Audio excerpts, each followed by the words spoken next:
Fucking in the business is fucking the business. Non, Ça, c'est de vous ou c'est un truc que vous avez entendu? C'est ma mère qui jamais... Ah, votre mère Non, Votre ma mère. mère disait fucking in the business? Elle était d'éducation anglaise. Parce qu'il y a une phrase plus courte Qui pour est dire un ça. type américain. Ah oui, qui est? Bah, no job in job. Ah oui, non, ouais.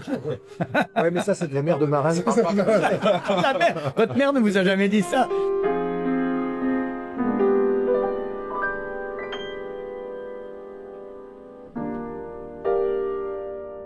Bonsoir, la France. Bienvenue chez La Pérouse pour une nouvelle conversation avec, cette semaine...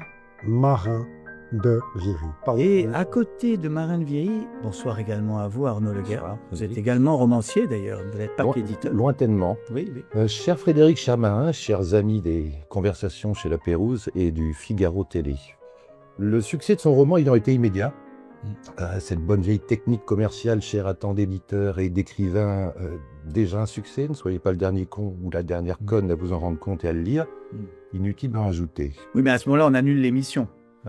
Ce n'est pas fini. Ah, pardon. Depuis que j'édite Marin, pas un jour ne passe sans que je lui dise le rassurant, le stimulant à la fois qu'il est beau, qu'il est bon, qu'il est brillant. Je ne pourrais pas dire plus de bien du continent masculin que deux grands, par la taille et par le talent critique littéraire, Étienne de Montetti et Frédéric Becbédé, qui, pour saluer l'œuvre de Marin de Viry, ont convoqué pêle-mêle Laclos, Marivaux, Houellebecq, Cervantes, Lamartine et Sandrine Rousseau. En fait, non, pas Sandrine Rousseau. Alors, Marin de Viry, vous avez 63 ans, vous êtes né à Boulogne-Billancourt, vous avez fait Sciences Po, Ouais. et vous avez fait un doctorat de lettres, Oui. moderne ou classique? Ah, moderne, à la Moderne. Sorbonne. sous Voilà, la à la Sorbonne. Michel Crouzet sur Stendhal. C'était juste merveilleux. J'ai Formidable. aussi fait un Master in Business Administration. Oui, alors c'est ça, c'est que Lequel vous êtes j'ai à appris cheval. pour le moderne. Mais non, mais c'est important que vous rappeliez ça, parce que vous êtes à cheval Oui. sur la littérature et les affaires. Et Ça, souvent, dans vos livres, il y a les deux.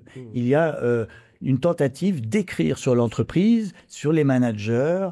Et là, votre personnage principal, Pierre, vend son entreprise pour se consacrer à la littérature. Oui. Ce qui est Une simple façon à résumer de mon existence. C'est ça que vous alliez dire. Voilà. Oui. Oui. Exact. Et quelle erreur, surtout. Oui, il est complètement à côté de lui-même en faisant ça, oui, tout à fait. Non, en réalité, pardon, mais il se trouve, non, je plaisantais, Oui. il se trouve en faisant ça. Oui.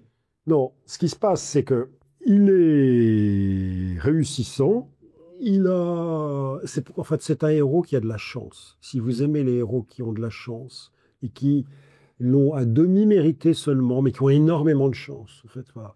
Il faut acheter ce livre parce que donc le type il a décidé que la liberté à Paris valait 15 millions d'euros. Voilà. Il dit, Oui, alors ça, liberté, c'est c'est beaucoup quand même, si on peut pas être libre à moins. J'ai pensé à Balzac et au début de Lucien Chardon qui deviendra Lucien de Rubempré dans Les Illusions perdues. Ses débuts et il calcule ce qu'il lui faut pour devenir un poète et un écrivain connu alors qu'il part évidemment de rien du tout, provincial, etc., et qui va à la conquête de Paris. Bah, c'est à peu près ça. C'est-à-dire, en fait, il se dit, mon point d'arrivée, c'est un grand appartement, une liberté financière, la possibilité d'écrire toute ma vie des romans sans me poser la question de savoir comment je vais vivre agréablement. Oui. Et donc, il dit, c'est ça, voilà, c'est 15 millions. Et vous faites une satire, comme d'habitude. Oui, enfin, vous en avez déjà fait plusieurs. Oui. Des livres sur ce monde des affaires que vous connaissez bien.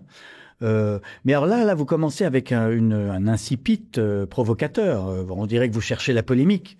Le serveur du Barberousse, bar dansant de Limoges, arborait un sourire d'une étrange béatitude, un peu comme un mari patiemment déconstruit par son épouse féministe. Oui. Vous cherchez la bagarre. Non, c'est parce que je me suis dit, c'est amusant de commencer par un archétype d'un type qui n'a pas choisi sa vie, mais qui s'est laissé totalement imposer la vie qu'il aurait. Et tandis que mon héros qui arrive après, lui, au contraire, est un personnage très, très volontaire, très déterminé, très stratège, et en même temps très romantique. Et là, ce garçon qui est serveur au Barberousse, c'est vraiment quelqu'un qui fait ce qu'on lui dit de faire. Ah oui, ça c'est... J'ai pas tellement pensé comment dirais-je, à la nouvelle grammaire des relations hétérosexuelles, à Sandrine Rousseau ou à des sujets polémiques comme ça, ne m'intéresse pas. Non. J'ai juste pensé à un esprit conformiste, voilà. Enfin, gentil et conformiste, voilà. Non, mais c'est intéressant Oui. parce que c'est quand même un livre qui s'appelle Le continent masculin. Oui. Et ce titre-là, c'est bien vous qui l'avez choisi, c'est Oui. pas Arnaud Le Guern. Non, non, Voilà. non, non, surtout Donc, pas. il va falloir assumer ce titre. C'est Ouais. un livre Ouais. sur les hommes. C'est un Oui. livre sur un homme et Oui. plusieurs personnages d'hommes. Oui. Et Oui. c'est des hommes d'après la fin du patriarcat. C'est des Oui. hommes d'après MeToo. Oui, oui. Donc, c'est un livre sur la condition masculine d'aujourd'hui. Bah, d'ailleurs, les femmes ont un pouvoir absolument extraordinaire dans ce livre. Et elles ont en fait le de pouvoir. Elles ont à la fois leur pouvoir d'avant et leur pouvoir de demain. Elles ont à la fois leur pouvoir de séduction, de rentrer dans le jeu de la relation hétéronormée telle qu'elle existait jusque dans les années, disons, 2015-2020. Et puis elles sont déjà dans le monde d'après, qui est le monde dans lequel elles sont carrément dominantes. Enfin, ce que chantait Aragon, La femme et l'avenir de l'homme, est absolument évident dans ce roman, en fait, hein. Mais le continent masculin, c'est pour montrer probablement la permanence de ce que Deleuze ou Guattari, je ne sais plus, Jean-François Lyotard, pardon, appelait les dispositifs pulsionnels masculins. Oui. C'est-à-dire, au fond, qu'on soit dans un régime idéologique homme-femme d'avant MeToo ou un régime idéologique d'après MeToo, le dispositif pulsionnel masculin reste rigoureusement semblable et n'en a rien à faire. Oui, bien sûr. C'est ça qui est un peu intéressant. Alors, ce que vous appelez, donc pour rester sur le dispositif pulsionnel, je vais expliquer ce qui se passe. Pierre aime Lucrèce, mais qui est avec Ludovico, un riche héritier italien, comme elle. Comme elle. Lucrèce étant la fille du gars qui lui a racheté sa boîte. Hein. Et puis Pierre aime aussi plus tard Hélène, mais peut-être un peu en même temps d'ailleurs, qui elle vit avec Marc. Il y a aussi une Margot qui passe par là. Donc ce Pierre est en fait un Don Juan, un séducteur. Pas du tout. En fait, il ne fait que passer de Lucrèce à Hélène. Et avec Lucrèce, ça ne marche pas parce que lui n'a que 15 millions, alors qu'elle a beaucoup plus que 15 milliards. Enfin, c'est vraiment une des plus grandes fortunes du monde. Et en fait, le paquet de milliards... C'est un clochard, quoi, 15 millions. Oui. Je sais qu'on est sur Figaro TV, mais quand même... Va nu-pied. Qu'est-ce qu'on fait aujourd'hui avec des sommes dérisoires comme ça? Avec mes 15 millions, j'ai à peine de quoi te payer un coca, lui dit Ful à un nana. Et en fait, le mur de milliards qu'il y a entre les deux finit par agir par sur ronger la nature de leur relation et par ronger cette relation. En fait, c'est un roman, j'ai presque envie de dire, freudo-marxiste d'une certaine façon, parce que il y a le... No pasaran. Il y a le marxisme de la détermination, de la superstructure sentimentale par l'infrastructure économique. Mais bien sûr, oui, c'est vrai. C'est aussi sur le déterminisme amoureux. Oui. Il y a de tout. Arnaud a cité Laclos, Marivaux. C'est vrai que vous jouez beaucoup avec la tradition française du roman d'analyse sentimentale, plutôt pessimiste et plutôt joyeux aussi. Est-ce que vous diriez que c'est un marivaudage, ce livre? Oui, c'est un marivaudage parce que c'est très théâtral déjà. Donc, il y a beaucoup de dialogues. En fait, concrètement, ça, vous êtes très bon pour les dialogues. Merci. Merci. Merci. Il est content. Merci. Il est content. C'est bien. Très bon. Donc il y a beaucoup de dialogues. C'est un marivaudage. Et puis surtout c'est un marivaudage parce que même si je fais une scène d'introduction qui montre le point d'arrivée de la vie de mon héros, enfin de cette tranche-là de sa vie, il n'en demeure pas moins qu'il y a une intrigue pendant le roman. Et que cette intrigue, on ne sait pas comment elle va se dénouer. Donc c'est un roman, c'est un marivaudage. Ce qui est marrant, c'est que ton titre, Le continent masculin, qui à un moment donné, pour certains aujourd'hui, limite, il ne fallait pas annoncer. Ah, il fallait pas. Mais pour certains, toutes les femmes qui l'ont lu, qui ont entendu ce titre, ou moi qui m'en ont parlé, m'ont dit, ce titre, il est génial, et ça se serait appelé Le continent féminin. Ça ne m'intéresserait pas parce que je le connais. Oui, parce que je préfère connaître l'ennemi. Mais il y a un passage sur les journalistes qui m'a fait beaucoup rire, qui est presque aussi méchant que Balzac dans Illusion perdue. En réalité, Calixte considérait les journalistes comme des gens globalement nuisibles. En moyenne, pas très capables, nombreux, dégoûtants, faméliques, un peu comme les surmulots à Paris. Ce n'était pas vraiment de leur faute, les excusait-il. Frustrés comme des gens qui avaient de moins en moins de pouvoir et donc d'argent, dont les compensations statutaires diminuaient avec leur importance sociale, leur destin était d'emmerder plus fort qu'eux, de faire poids, lest, soucis, obstacles, de se venger par la cuistrerie et l'agressivité de la pauvre place qu'ils avaient péniblement conquise en ce monde et qui se situait, selon l'expression de Saint-Simon, qu'affectionnait Calixte, dans la poussière des emplois subalternes. Oui. Vous êtes journaliste aussi, donc oui. c'est pas grave, vous vous incluez là-dedans. C'est la fin de la promotion de Marin. J'essaye de, c'est pour ça que j'ai besoin de votre aide, Arnaud. C'est que je pense qu'il faut maintenant casser le plafond de verre et que Marin devienne un écrivain populaire, parce que un talent pareil. En fait, quand vous parliez, je me dis, le côté presque fin heureuse de l'amour dans ce roman, le continent masculin, ça montre qu'il peut exister un feel-good book, parce que c'est un vrai feel-good book, mais écrit avec des littéraires que n'auront jamais Valogne, que n'auront jamais Virginie Grimaldi. C'est un vrai feel-good book. Vive le feel-good book. Très très bonne transition, puisque je vais maintenant lire des phrases de Marin de Viry pour le jeu Devine tes citations. Donc Marin, je vous lis des phrases de vous tirées de votre œuvre. Vous devez me dire dans lequel de vos livres vous avez écrit ceci. En prison pour médiocrité. Ça, c'est dans La montée des périls. Pas du tout, c'est de Monterland. C'était un piège. Je sais que c'est dans Monterland, mais cité dans le, cité dans La montée des périls. C'est dans le Maître de Santiago. Voilà, c'est le roi qui dit Pedro, ça. À Pedro. Qui dit en prison pour médiocrité. Je trouve ça très très bien, personnellement. Mais ça fait beaucoup de gens à incarcérer. Voilà, le problème de ça. Alors, autre phrase de vous. Cette fois, c'est vraiment de vous. On le craignait, on le haïssait ou on l'évitait. Personne n'avait jamais songé à l'aimer ouvertement. C'est dans le continent masculin. Pas même sa femme. C'est terrible. Et dans le continent masculin, 2025, oui, personne n'avait songé à l'aimer, pas même sa femme. Ça, j'aime beaucoup. Vous en avez connu pas mal, ou des CEO comme ça, qui étaient privés d'amour, vraiment? Quand mes copains banquiers d'affaires, etc., commencent à le lire, et j'ai beaucoup de messages, mes clients sont comme ça. C'est jamais eux. C'est toujours les autres. Oui. Une autre phrase de vous. Le nez est une paire de couilles visible par le public. La montée des périls. Non, l'Arche de Mésalliance. Ah pardon, l'Arche de Mésalliance 2021. C'est Sean qui dit ça, oui. Oui. C'est Sean qui dit le nez est une paire de couilles visible par le public. Donc ça veut dire que notre pif est un symbole de virilité pour vous. Oui. Donc à ce moment-là, moi, je suis Rocco Siffredi. Oui. Enfin, non. Avec mon double nez. Je suis... Non, mais oui. Mais non, mais le nez, suivant qu'il est anguleux, qu'il c'est un nez en trompette, suivant qu'il est petit, grand, etc., dit de la virilité de l'homme quelque chose, dit de sa personnalité quelque chose. Et donc, il a partie liée avec son taux de testostérone, son agressivité sociale et sexuelle. Voilà. Ah oui. Non, mais c'est vrai. Ça, visible par le public.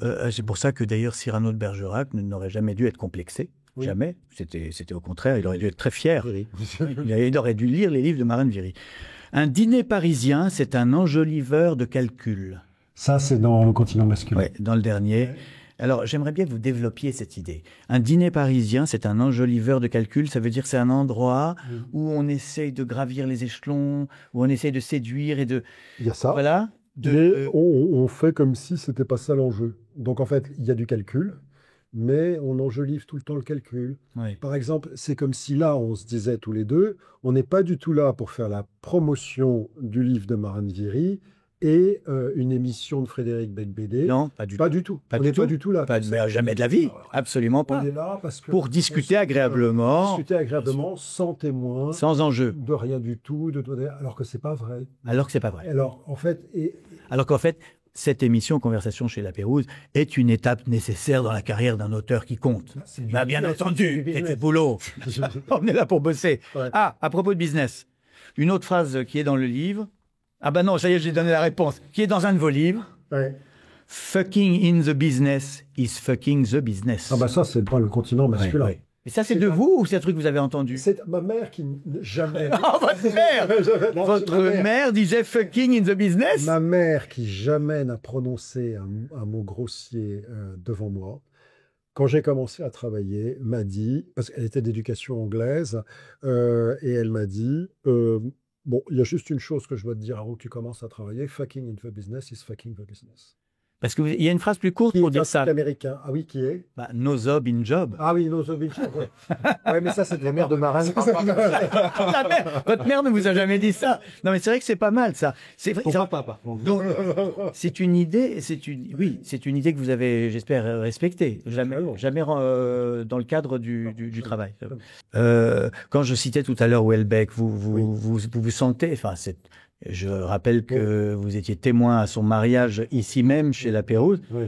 et vous êtes un disciple de ce type de roman réaliste sur le monde contemporain. Ce qui rend Houellebecq, je pense qu'il rendra toujours présent dans mon esprit, que je le vois ou enfin, ce qui le rendra toujours présent dans mon esprit, c'est l'extension du domaine de la lutte, mais après le développement d'extension du domaine de la lutte, c'est-à-dire la faculté de saisir ce qui se passe dans la vie intérieure de 20 millions de Français, dans le cas d'extension du domaine de la lutte, c'est-à-dire 20 millions de gens qui travaillent dans le secteur tertiaire, marchand ou pas marchand ou administratif. Les cadres. Et les cadres moyens, disons, de la France. Et il les avait saisis à ce moment-là. Alors, évidemment, il avait saisi une version pathologique du cadre moyen, mais quand même, en prenant la version pathologique, il les avait tous saisis. Et donc, ça, je reste très frappé par l'exercice d'observation imaginative. Voilà, c'est ça, l'observation imaginative. Oui, mais vous vous amusez beaucoup avec ça. Alors, vous êtes un peu catalogué catho de droite, je ne sais pas pourquoi, parce qu'au fond, ce que vous faites, c'est assez anticapitaliste. Oui. Je veux dire, vous moquez du jargon entrepreneurial, vous ridiculisez ce milieu professionnel sordide, sinistre, les réunions pathétiques, les gens qui travaillent sans savoir pourquoi. C'est vrai que vous pourriez être d'extrême gauche, en fait. Non, je pense que... Enfin, je vais répondre, mais pas tout de suite. Je vais répondre... Attends pour ton coming out. Non, mais je veux dire... Non, ce que je veux juste te dire, c'est que dans ces milieux, ce que j'observe, sauf quand on est face à des gens extrêmement précis, extrêmement intelligents, qui, comme par hasard, sont ceux qui réussissent particulièrement. Mais il y a un immense magma de gens qui ne parlent pas français. D'ailleurs, ni anglais non plus. Oui, c'est une langue, c'est un volapük. Et quand ils parlent français ou qu'ils l'écrivent, c'est bourré de pléonasmes, de fautes d'orthographe, d'anglicisme, etc. Ça va pas du tout. Ils produisent de la purée intellectuelle et leur boulot est de la purée. Bon. Et donc la perte de sens voilà, bon, j'ai remarqué qu'il y avait beaucoup de choses comme ça chez les consultants, par exemple, il y a beaucoup de ça. C'est-à-dire, au fond, ils intimident un peu les autres avec le jargon. Bon. Oui. Donc ça, j'ai beaucoup vu ça. Les hommes politiques aussi, les technocrates, les énarques, ils ont aussi un jargon. C'est pas le même. Oui, mais c'est un écran de fumée qui, en fait, dissimule un argument d'autorité. Je suis là, donc ta gueule, parce que je suis là et j'ai le droit d'être là. Voilà, c'est ça. Et en fait, mais derrière, aucune justification quant au service qu'on rend, quant au rôle qu'on a à l'intérieur de l'organisation, etc. Donc, il y a quand même quelque chose de l'ordre de se cacher derrière une fumée qui m'a toujours frappé. Vraiment frappé. Donc, ce qu'on appelle la valeur ajoutée, quoi, d'énormément de gens dans le monde économique. Si on ramenait le PNB, si on notait du PNB tout ce qu'il y a de bidon dans le PNB, on obtiendrait 5% en agriculture, quoi. Enfin, non, je dis... Non, mais c'est vrai. Mais d'ailleurs... L'agriculture, plus les avions, plus... Mais pas grand-chose. Ce qui m'épate, c'est comment on a réussi, en brassant du vent, à réchauffer le climat. C'est quelque chose qui m'a toujours frappé. Parce qu'il faut du pétrole pour brasser du vent. Ah oui, c'est pour ça. J'essaie de visualiser. Non, mais est-ce que vous avez lu tous les écrivains qui écrivent sur l'entreprise, par exemple Abel Quentin? Oui, j'adore. J'adore. Récemment, Benjamin Stock, que j'ai reçu ici, qui a écrit, qui a eu le prix de Flore, ce premier livre qui s'appelle Marc, où il se fout de la gueule du jargon des startups. Mais même des gens comme Patrice Jean, par exemple, qui ne connaissent pas particulièrement l'entreprise, parce que professionnellement, il ne la connaît pas, mais ils décrivent des organisations qui sont des organisations plutôt je sais pas quoi, d'associations ou de services de mairie, je sais pas quoi, culturellement, qui ressemble beaucoup à l'entreprise. C'est-à-dire dans laquelle, au fond, il y a un refuge de la médiocrité, encouragé par le management, Et de temps en temps, les médiocres font l'objet d'une épuration. Oui. Voilà. Et vous, vous êtes échappé de ça. C'est-à-dire que vous avez vécu là-dedans, et Ouais. puis à un moment, vous avez craqué, vous avez... Mais j'étais très heureux, hein. Moi, professionnellement, j'étais très heureux. J'étais Ah oui. consultant en stratégie et j'ai dû interviewer 2000 ingénieurs dans ma vie, participer à plein de conseils d'administration ou préparer plein de conseils d'administration. J'adorais ça, je trouvais ça très intéressant. Est-ce que vous preniez des notes à l'époque pour vos romans futurs? Beaucoup de scènes m'ont tellement frappé que j'avais même pas besoin. Je les ai, je les ai, je les ai, je les ai. Moi, je m'étais un peu amusé dans 99 francs. Oui, oui, avec bien sûr, avec parce des que- réunions de ce genre. la pub. Oui, et la Oui, pub a j'ai- aussi un vocabulaire. Oui, mais la pub à un moment a été l'endroit Oui. sur lequel il fallait cracher si on voulait sauver son âme, ce qui a été votre cas. Mais c'est plus le cas parce que c'est un peu Ah non. passé Mais maintenant, Ouais. maintenant Oui. c'est plus bizarre parce que c'est plus brumeux. C'est le monde du digital Oui, oui, qui gouverne. oui. Et alors là, ce monde-là, moi, je n'y comprends rien. Je serais incapable d'écrire là-dessus, mais peut-être ça pourrait vous tenter, vous. Bah, il faut être codeur, hein.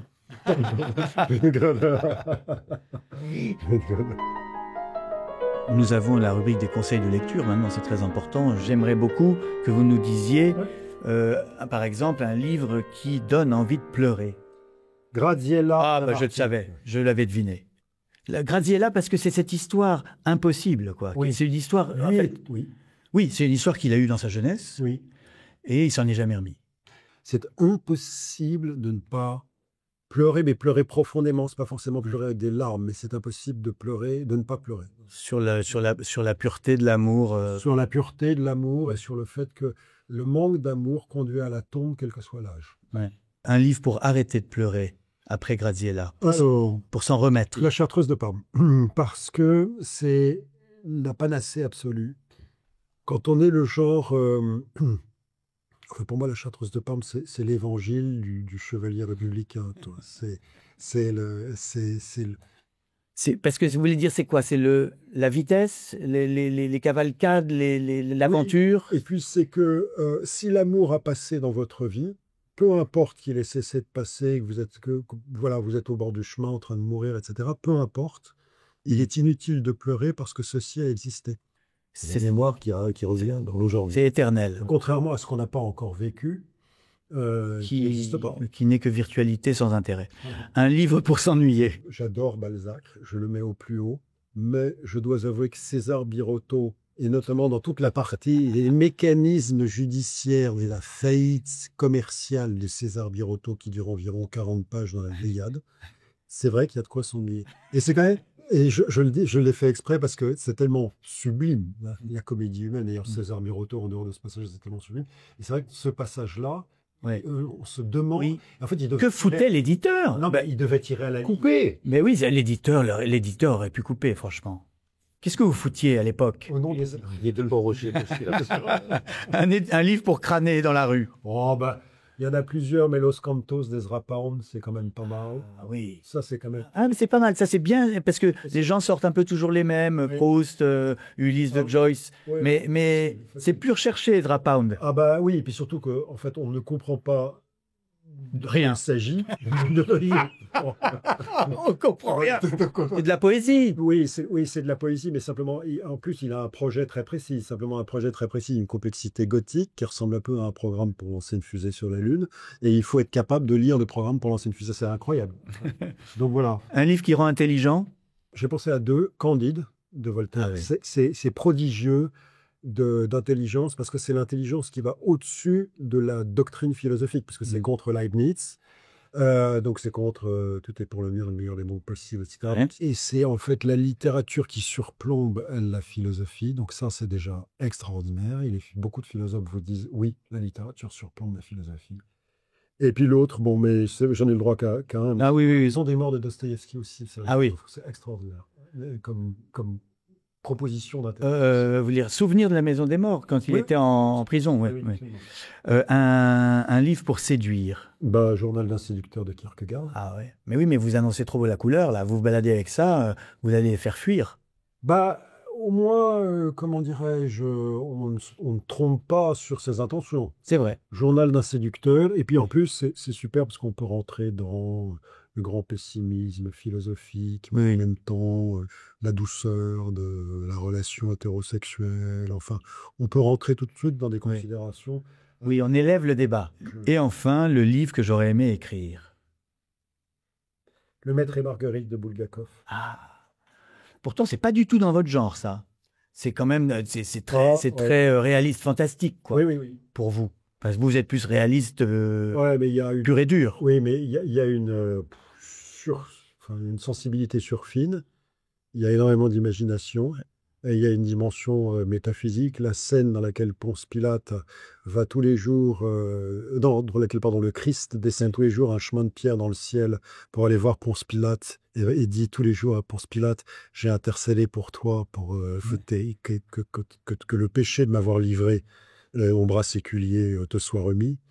C'est une scène, mais la plus belle scène du monde. C'est de la littérature extraordinaire. Oui, c'est beau. Ben, je vous remercie infiniment, Marin de Viry, et merci également à Arnaud Leguerne d'être venu soutenir Marin dans cette épreuve difficile, qui consiste à dialoguer chez La Pérouse. Ça, c'est difficile.